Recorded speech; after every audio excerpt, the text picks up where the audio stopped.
Iga Swiatek's 2025 season took another interesting turn after her error-prone round of 16 loss in Beijing. I'll break down the Pole's defeat, preview the upcoming quarterfinals, as well as the penultimate men's 1000 of the season in Shanghai. Ni hao, my name is Christian Basnight, and welcome to Christian's Court, where I cover tennis from all angles.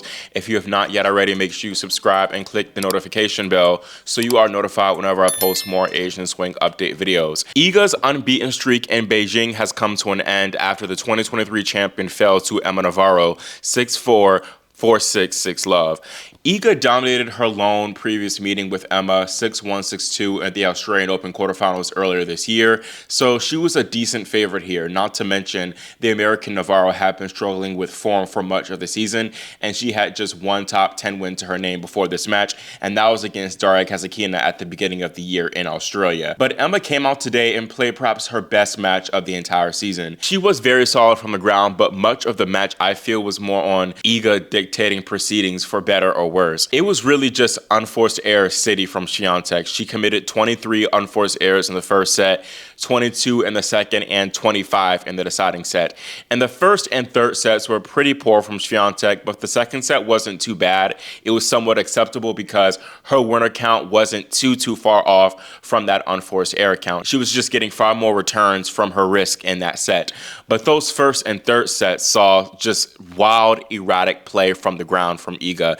And this was reminiscent a little bit of Iga's U.S. Open quarterfinal loss to Anisimova, but this was worse, definitely worse. Iga's first serve abandoned her in the crucial moments, and Emma was all on top of Swiatek's second serve and was rushing the pole immediately oftentimes.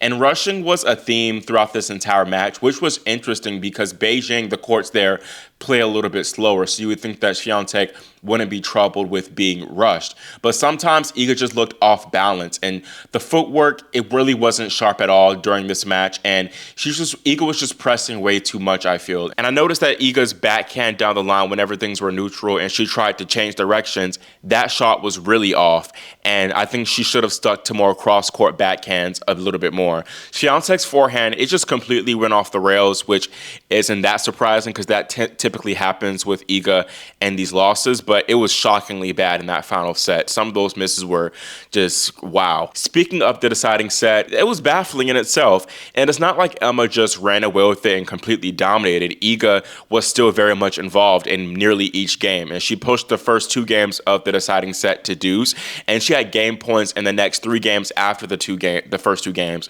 but she just could not get on the board, and she could have at least applied more scoreboard pressure, and it was just shocking to see Swiatek, one of the most clutch and best competitors in the sport, not at least get one game in that third set.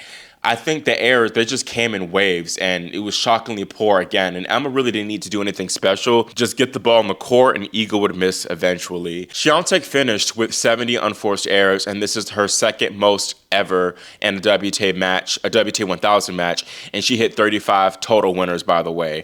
When asked about her performance in the post-match press conference, Swiatek said, "I'm not injured, I just played bad today. I managed to work on it in the second set, then in the third, probably the mistakes I did from the beginning of the match kind of came back. I don't know, I'll just fix the shots that I played wrong or something. I kind of knew what I'm doing wrong. I don't know, I was stuck in doing it wrong rather than actually solving it. For sure, I was a little bit more nervous because of that and maybe too much emotions as well. I will try to keep it more cool next time so I have more space in my head to problem solve.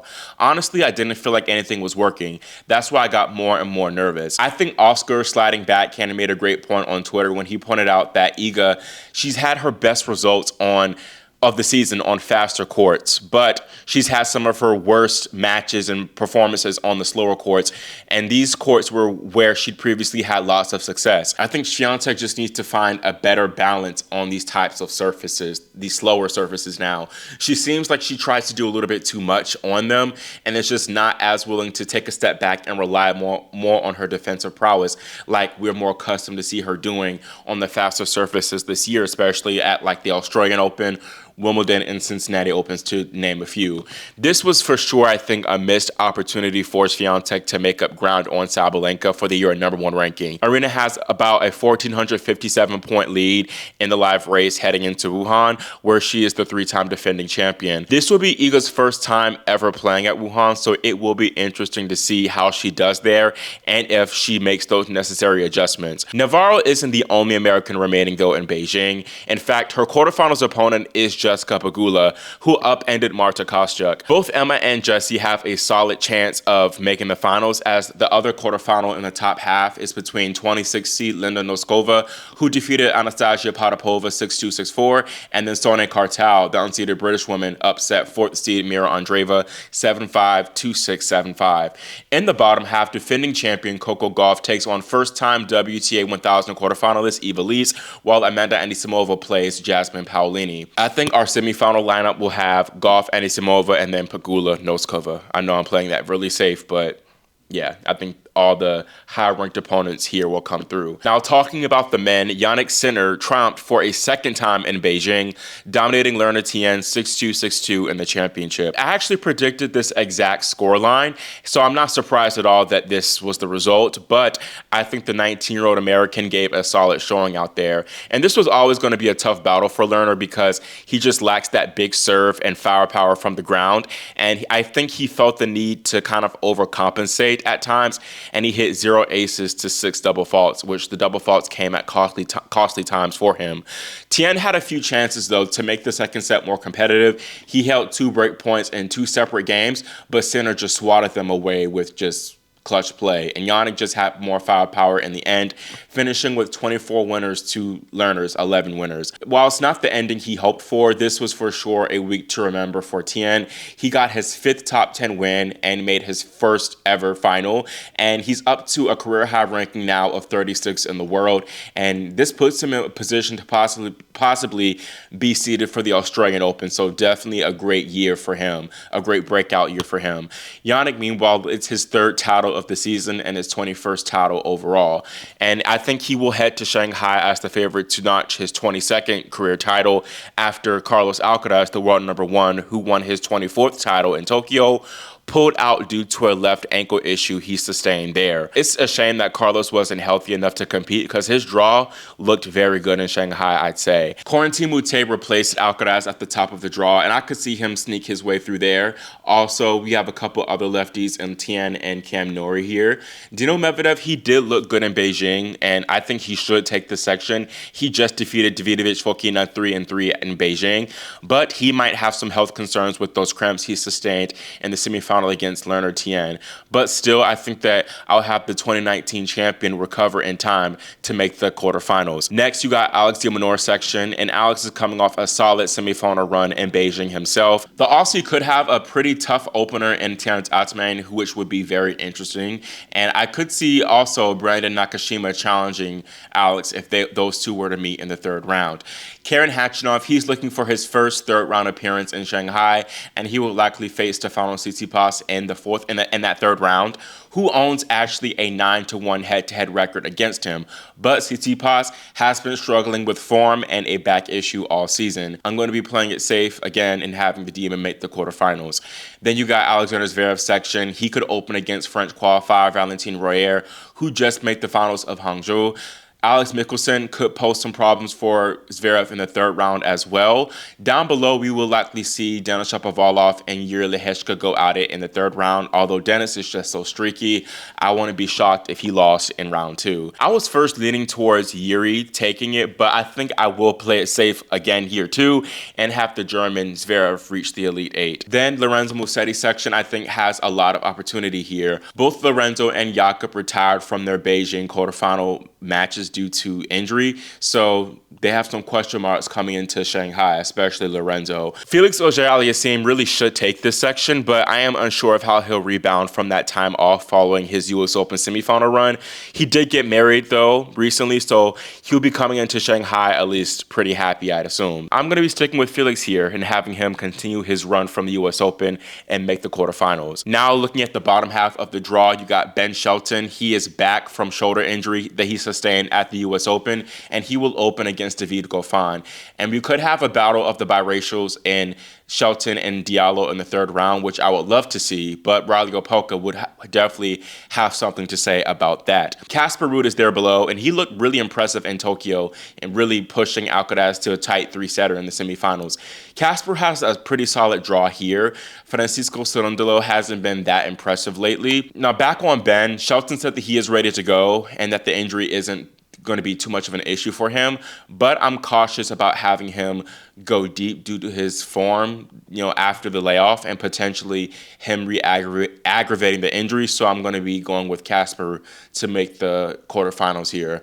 Then you got Novak Djokovic, the GOAT, is also back, and last year's runner-up will open against Marin Cilic.